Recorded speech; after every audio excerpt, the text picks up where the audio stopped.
Friends, the story begins with a girl named Dreza, hidden in a dark and terrifying cave, holding a sniper rifle in her hand, waiting for someone there. Meanwhile, a few kilometers away from the cave, we see an airport where a plane lands. As soon as the president steps out, Dreza shoots and kills him with her sniper. It is then revealed that she is no ordinary girl. She is a brave and bloodthirsty sniper.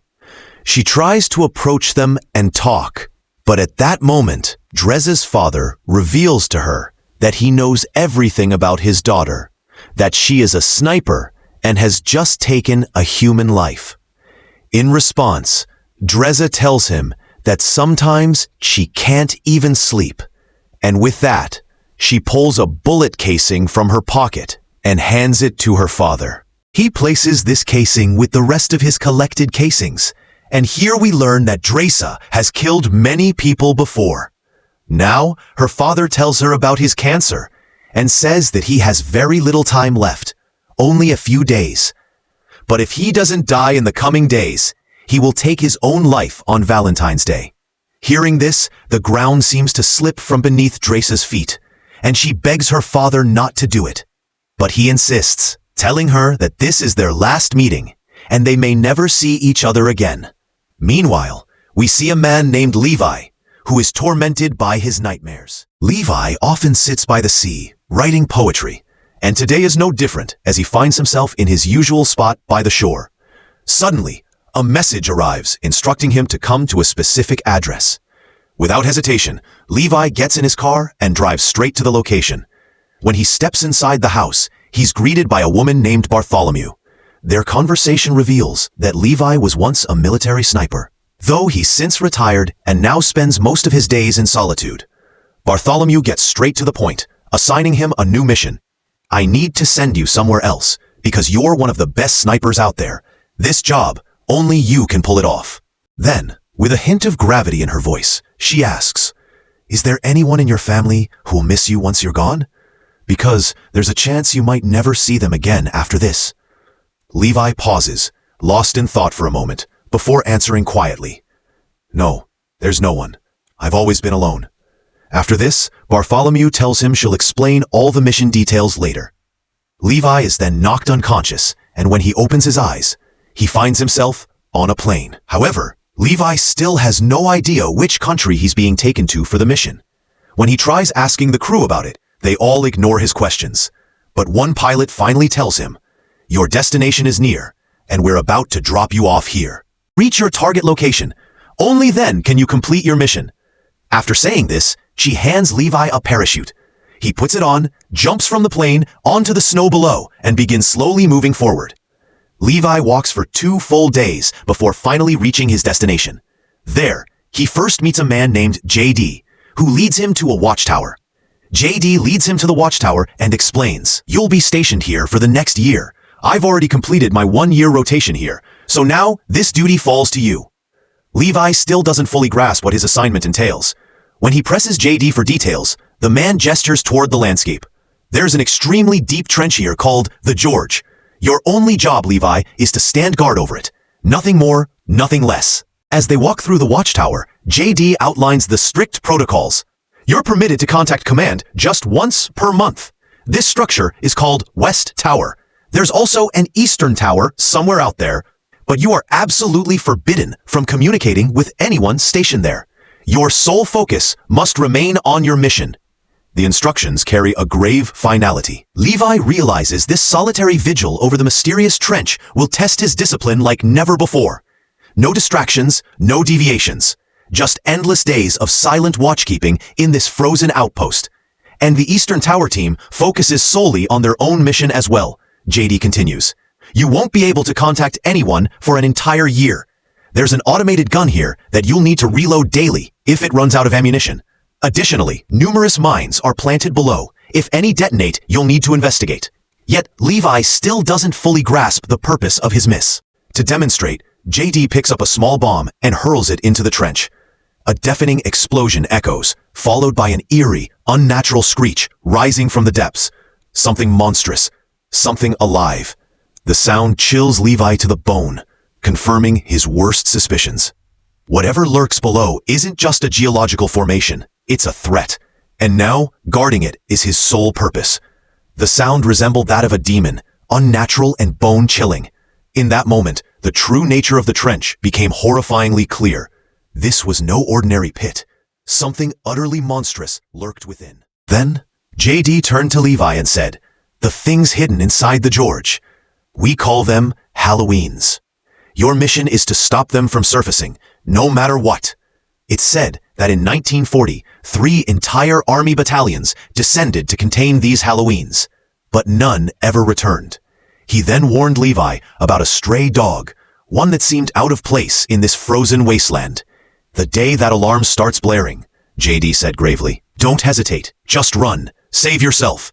I don't even know why this rule exists, but I'm telling you everything I've been told." The weight of the mission settled over Levi. This wasn't just a watchtower, it was a prison, guarding something that died. He lit a smoke signal, and within moments, a helicopter descended to retrieve him. As the chopper's blades whipped the frigid air, JD boarded without looking back, leaving Levi alone in the frozen outpost. But as JD boards the helicopter, the officer inside first demands his identification, then abruptly shoots him dead. This brutal act revealed, we see Levi meticulously following his instructions. He reloads the automated gun and begins scanning the perimeter. When a full month passes, he makes his mandatory monthly contact, reporting only, "No enemy encounters to report." The call cuts abruptly. These few words are all he's permitted to say each month. Left alone with his thoughts, Levi turns to the bookshelf, where his eyes catch messages scrawled on the walls, desperate notes left by previous guardians documenting their experiences. The graffiti tells stories no official report ever would, hinting at the psychological toll of this lonely vigil. One phrase stands out starkly, carved deeper than the other. After reading them, Levi steps outside and tries to look at the other tower through binoculars, where he spots a girl sitting, none other than Dressa. Struck by Dressa's beauty, Levi keeps staring at her but doesn't attempt to speak, because he had been forbidden from contacting anyone from the other watchtower. Presence. On her birthday, she decided to break the silence, writing his name on a piece of paper and holding it up to communicate. Levi initially refused, scribbling his refusal on a board, but Dressa persisted, revealing her name. After a moment's hesitation, Levi relented and wrote his own, sparking an unlikely friendship between the two loners. One day, upon discovering Dressa was a sniper, Levi decided to test her skills, taking aim at her gear. Without missing a beat, Dressa proved herself, raising her own rifle and landing a perfect shot on his watchtower. The silent exchange spoke volumes, trust forged through precision, respect earned bullet by bullet. But then, her eyes caught movement, monsters emerging from the trench. She quickly signaled to Levi, and without hesitation, he opened fire, bullets tearing through the creatures. But their numbers were overwhelming. From her own watchtower, Dressa joined the fight, picking them off one by one with deadly precision. Yet in the chaos, one creature, half human, half beast, slipped through, creeping dangerously close to Dressa. She fired at it in panic, but the bullets had no effect. The monster kept advancing, relentless. Just as it lunged for her, Levi's shot rang out. A single, perfect bullet to the head. The creature collapsed, and Dressa was safe. The next day, while inspecting the minefield, Levi spotted something unexpected. A small drone shooting up from the depths of the trench and vanishing into the sky. Both Levi and Dressa spotted the drone before it disappeared, though neither could decipher what it truly was. Months passed, and December arrived. Levi decided to visit Dressa, ingeniously tying a rope to an RPG missile launcher. Dressa watched him with amusement, but couldn't figure out his plan. Levi then launched the missile across to her tower, the attached rope creating a makeshift zip line.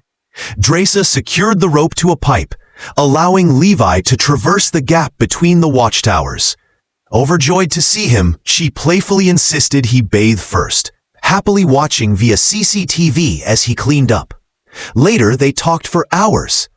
Dressa asked about his longest sniper shot, and Levi revealed 3,240 meters back when I served in the Marines. When he pressed her about the site's secrecy, she deflected, urging him to focus on their duty. She mentioned her father, likely dead by now, then played music and pulled Levi into a dance. As they moved together, boundaries blurred. Levi confessed, "I wrote poetry about you," his words bridging the distance between soldier and soul. Hearing this, Dressa excitedly asks him to recite the poem, but Levi refuses, saying, "I'll give it to you when we both make it out of here alive." As dawn breaks, Levi prepares to return to his tower. But on the way, he witnesses monsters launching an attack on the watchtowers. When one triggers the mines, a massive explosion erupts, burning through Levi's rope and sending him plummeting into the trench. Watching helplessly, Dressa acts instantly. Grabbing a parachute, she leaps into the abyss without hesitation. We then see her swept away by an underground river within the trench, barely managing to drag herself ashore. Meanwhile, Levi dangles from a tree, only to be attacked by a giant crab-like creature. The impact sends him crashing down, where tangled roots pin him.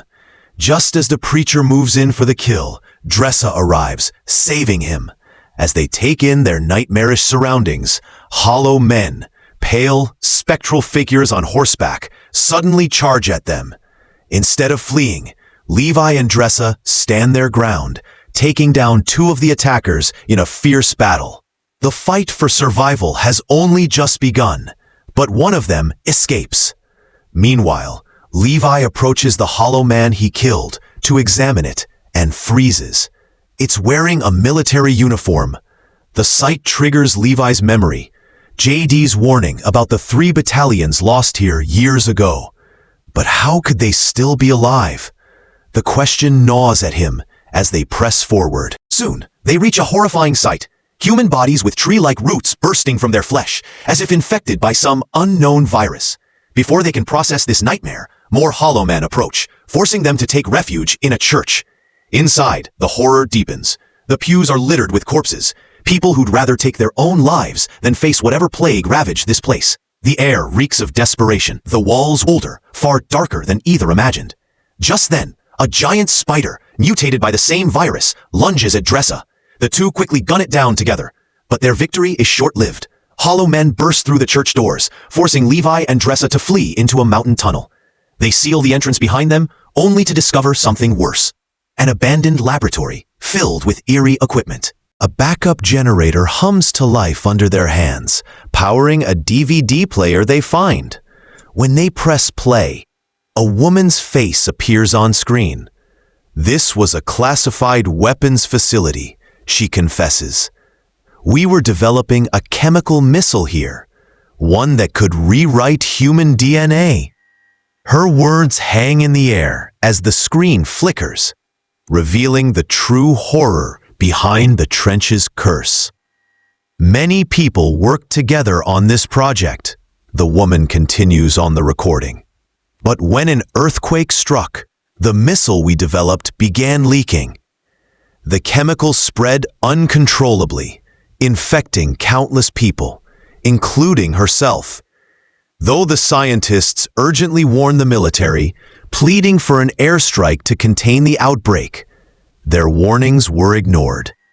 Now understanding the truth, Levi and Dressa explored deeper into the tunnel. Their discovery of a modern computer, grotesquely out of place in this ruined facility, stuns them. When they power it on, the screen flickers to life, revealing data more horrifying than anything they'd imagined. The chemical wasn't just a weapon. It was designed to merge organic and inorganic matter, explaining the tree-like growths erupting from victims. A final file shows a live feed. The trench's containment system is failing. Whatever lurks in the a hollow man ambushes them. Before they can react, it lashes out, binding Dressa and dragging her into the darkness. She struggles, sawing at the bonds, but the creature's grip is inhumanly strong. Levi gives chase, stumbling through the nightmare landscape until he finds himself before a massive missile silo. There, dangling from a pipe like a macabre puppet, is Dressa, with the hollow man standing guard. The creature turns slowly, its hollow eyes locking onto Levi as its jaw unhinges, revealing rows of needle-like teeth. This isn't just a rescue mission anymore. It's a fight for their very humanity. Dressa shouts at the hollow man to release her, but when it ignores her, she violently wrenches herself free and attacks it. The two engage in a brutal struggle until Levi arrives, gunning down the creature and saving her. But when Levi spots the name on its uniform, he realizes This was the very first watchtower guard, the one who disappeared years ago after becoming infected. Knowing they can't stay, they rush to escape. Finding an abandoned car, they install a fresh battery and activate it, tying a rope to hoist themselves upward. Just then, a horde of hollow men swarms them. Back to back, Levi and Dressa fight with sniper precision, dropping one after another as the car lifts them toward the surface. Bullets rip through the darkness, each shot buying them precious seconds. But as the last hollow man falls, the rope snaps, plunging them back toward the nightmare below. The real infection isn't just the virus. It's the secrets eating them alive. Instead, she arrives the next day in person, her helicopter spotted immediately by Levi and Dressa. Realizing she's come to eliminate them, they bolt into the forest. Levi knows the trench's 4.2-kilometer loop eventually reconnects, allowing him to reach Dressa. With seconds to act, he sabotages the watchtower's antenna, triggering the facility's self-destruction alarm. A robotic voice blares. Detonation sequence initiated. Team Bartholomew, grasping the inevitability, flees in her helicopter, abandoning them to the inferno. As the ground trembles, Levi sprints toward the convergence point, the air thick with the scent of burning fuel and something far worse. The trench's nightmares, finally unleashed. Dressa and Levi sprint for their lives as the 2-minute countdown ticks away.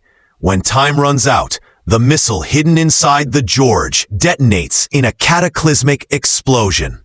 The blast wipes out all the hollow men, and even Bartholomew's helicopter is caught in the firestorm, killing her instantly. Levi is thrown into the water, disappearing beneath the waves.